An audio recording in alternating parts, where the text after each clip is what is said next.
Thank you very much, everyone. And thank you, Abasonte, for having this platform. I think it's amazing. It's the first time I'm in a platform with just African philosophers from the continent. I've experienced this type of places in the US. So my essay is really a continuation of the discussions that we're having. And it foregrounds the philosophical insights of Cesarina Makhoere's autobiography, No Child's Play in Prison Under Apartheid. So I use the autobiography and I demonstrate how it exemplifies both her lived experiences as a political prisoner under apartheid South Africa, and that her accounts also reveal the systemic and intersectional nature of racial and gendered oppression.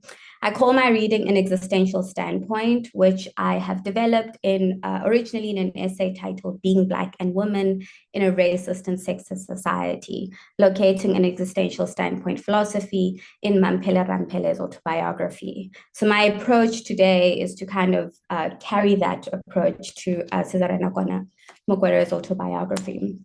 The approach resonates with contemporary intersectional theories, such as Patricia Hill Collins' concept of the outsider within, which highlights the epistemic insights that are generated by marginalized people. Furthermore, it aligns with the South African feminist scholar Phumla Dineo-Qola's reflections on the entanglement of writing and activism, underscoring how acts of narration and resistance are always mutually reinforcing. So these theoretical connections deepen our understanding of Makhoere's narrative as a critical site of exploring the interplay of systemic oppression, embodied resistance, and collective praxis. So, my reading of this text is kind of moving away from the arguments of the kinds of erasure that happen in African philosophy, Black philosophy of women's experiences, to kind of locating it in the site, right? So the existential standpoint approach that I developed in my 2023 paper emphasizes the intersections of lived experience, systemic oppression, and collective resistance. Here, I drew heavily on Ramphele Mamphele's autobiography entitled A Life, and I reframed her personal narrative as a philosophical and existential inquiry. This reading not only situates Ramphele's reflections within the broader framework of existential phenomenology, but it also integrates feminist standpoint theory, thus I call it existential standpoint. And I weave in Sartrean existentialism with the South African Black consciousness philosophy and re-articulate that an account of a woman's lived experiences can only come about when there's a combination of this notion of being in situation. So, and here I drew from Annika Mann's assertion that being in situation is the ontological condition for achieving a standpoint. So a standpoint, according to Mann, is not a pre-given epistemic privilege, but an achievement rooted in the concrete experience of being in situation. And this reformulation invokes Sartre's existentialism, where freedom and identity are constituted through situatedness in oppressive contexts. So my claim is that for Black women, systemic dehumanization creates not just an impossibility of existence, but also catalyzes the formation of group solidarity, a collective response to shared oppression. This analysis in the essay, Being Woman and Black in a Racist and Sexist Society, draws attention to a praxis-oriented nature of standpoint theory. Standpoint is not merely an abstract epistemology, but also very much rooted in the lived and collective experiences of the individual and shared experiences. So by invoking Sartre's concept of group praxis, I emphasize the role of solidarity in overcoming systemic dehumanization. So that's like a very high level summary of what this existential standpoint theory is. I think two important things is that the existential standpoint claims that the particularity of social historical situation of race, class, gendered women in a racist and sexist society affords these women rich epistemic resources because the possibility of life depends on changing and challenging their social world. part of what I meant here is that there needs to be a concerted effort to challenge the dominant social order that constrains Black women, including the narratives about them. There needs to be a shared account of Black womanhood in ways that go beyond the structural position, to name a common group praxis, akin to the South African Black consciousness definition of Blackness as a political identity. So the existential standpoint promises to articulate a clear definition of Black women as a group in ways that understand that being Black and woman is not understood in the same way in all places. And in many ways, it calls for a theoretical approach that is not abstract, but grounded in the concrete and existential circumstances. So the section that follows, I'll interpret Cesarina Makhoere's autobiography through this standpoint approach that I articulate to show how the autobiography offers this in-depth philosophical account of apartheid as a system with intersecting structures of oppression. This analysis not only situates her narrative within the broader framework of existential phenomenology, but also underscores her autobiography as how her autobiography rather contributes to the epistemic insights of feminist and Black consciousness philosophy. So who was Cesarina Makhoere? She was born in 1955 in Mamelodi, one of the townships created in the late 1950s following the Group Areas Act of 1950 in apartheid South Africa. Her mom was a domestic worker. Her father was a police officer who would later be the one to arrest her. It is noteworthy to add that one of the schools that she would later attend, Valkfontein Technical High School, where majority of the teachers were members of the South African Defence Force. As with all schools under apartheid, Valkfontein High School had racially segregated facilities. And Makhoere engaged in political activism at the age of 16. And No Child's Play gives context to the imprisonment following her involvement in the anti-apartheid movement, particularly her role in organizing and protesting the Bantu Education Act. She was initially detained under Section 6 of the 1976 Internal Security Act, which authorized the government to imprison a person without charges up to 6 months. And in 1977, she was charged under Section 2 of the Terrorism Act, and her main charges, according to the state, were A, recruiting people for military training to overthrow the regime, B, organizing school boycotts, C, participating in disturbances on 21 June in 1976, and D, leading an assault on white teachers. I highlight the reasons why she was imprisoned because, according to the state, it placed people as if they were the sole individuals who were responsible for any forms of protest against the apartheid state. I think the key thing to notice, or rather to highlight, is that this text was published outside of South Africa, because had it been published in South Africa, it would have been banned. It was very telling as well in terms of like who her audience is and how she writes.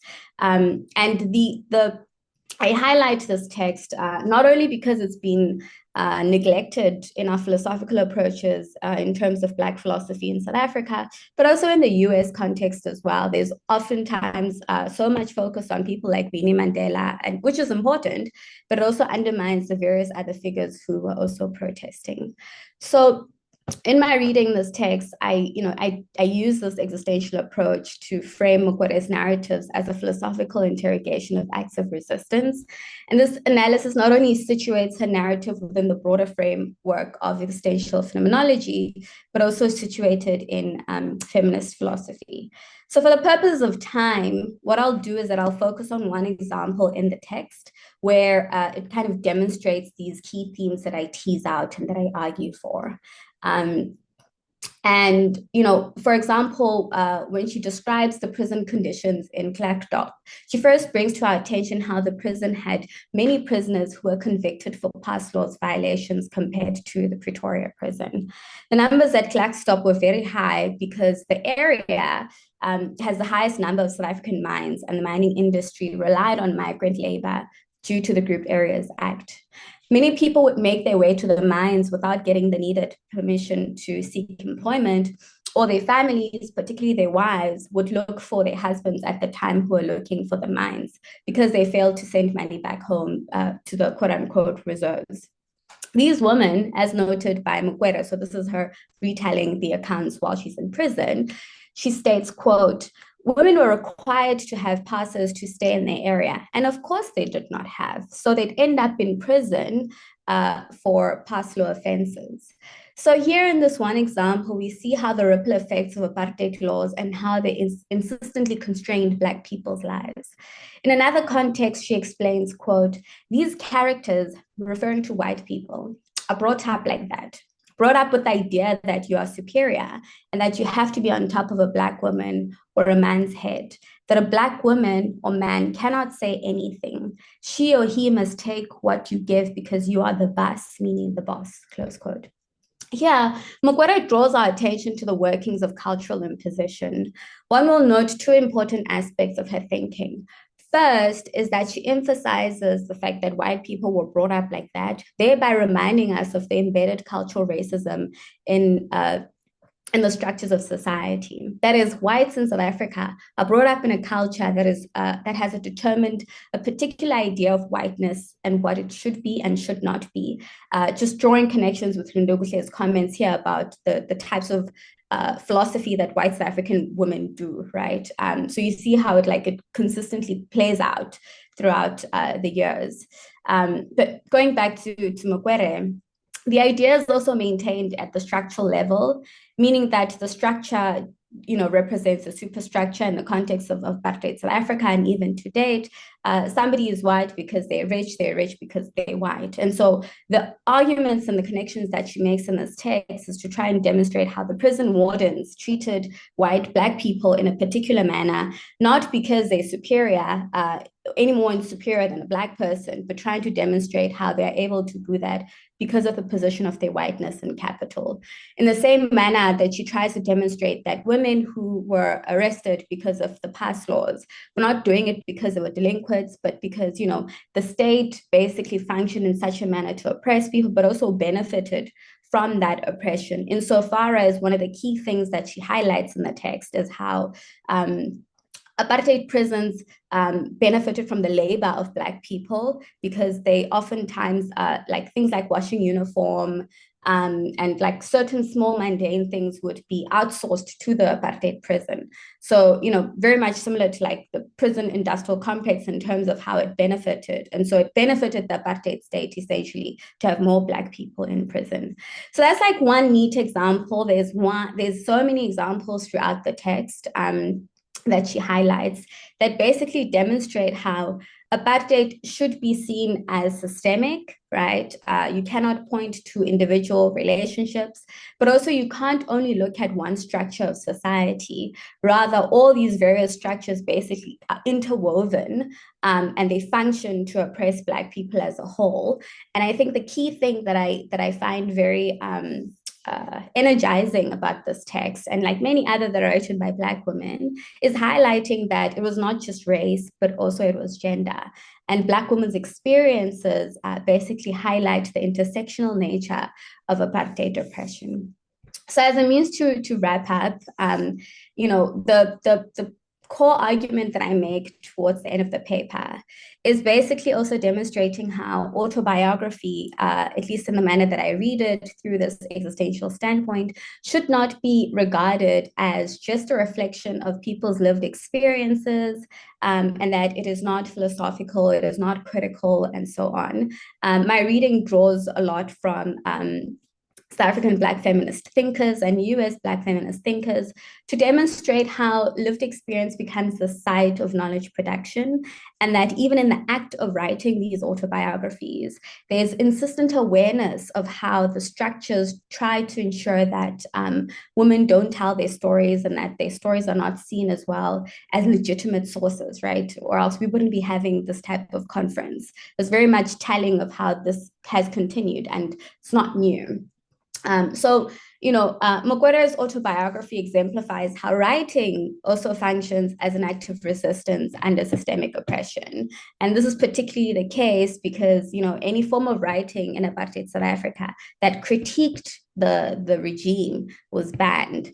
Hence, this text was published outside of South Africa. And even to date, it's very hard to get the text in South Africa. In an environment where apartheid laws sought to silence dissent, her narrative becomes a testament to the resilience and creativity of Black women.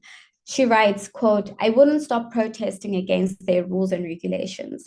It is better to be part of being human, to know the difference between right and wrong, and they are wrong. So a person has to tell them, you're wrong, and I'm not going to accept that." So just again, in this sentence, you get this moral shaming and a clear understanding of we know what is wrong and you people are wrong. So many philosophical undertones in terms of ethical approaches that you see at play in an autobiography that is only 119 pages.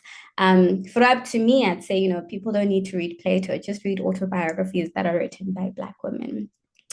So anyway, No Child's Play insistently brings to bear a theory that is born from praxis. And I say from praxis because she writes about the various forms of resistance that she engaged in. For example, the hunger strikes in prison, her even sharing things like cigarettes with common law prisoners, because the apartheid regime basically had instilled this idea to people who were in prison that you are in prison because of the political prisoners. And so there was like a divide even in the prison context. And so in this case, you really get a feminist theory that arises from practice because she's speaking about what she did.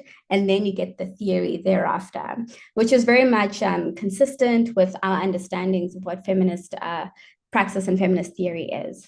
And towards the end of the autobiography, when she states like the importance of having practiced the forms of philosophical upbringing that she has. And she states that I was practicing the Freedom Charter, not only theorizing about it. The people shall share in the country's wealth.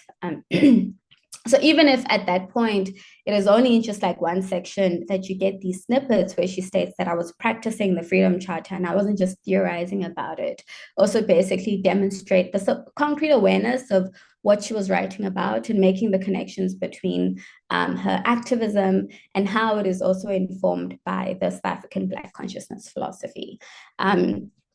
Yeah, I mean, there's like very sweet positions and very sweet examples throughout the text that I wish I could have teased out.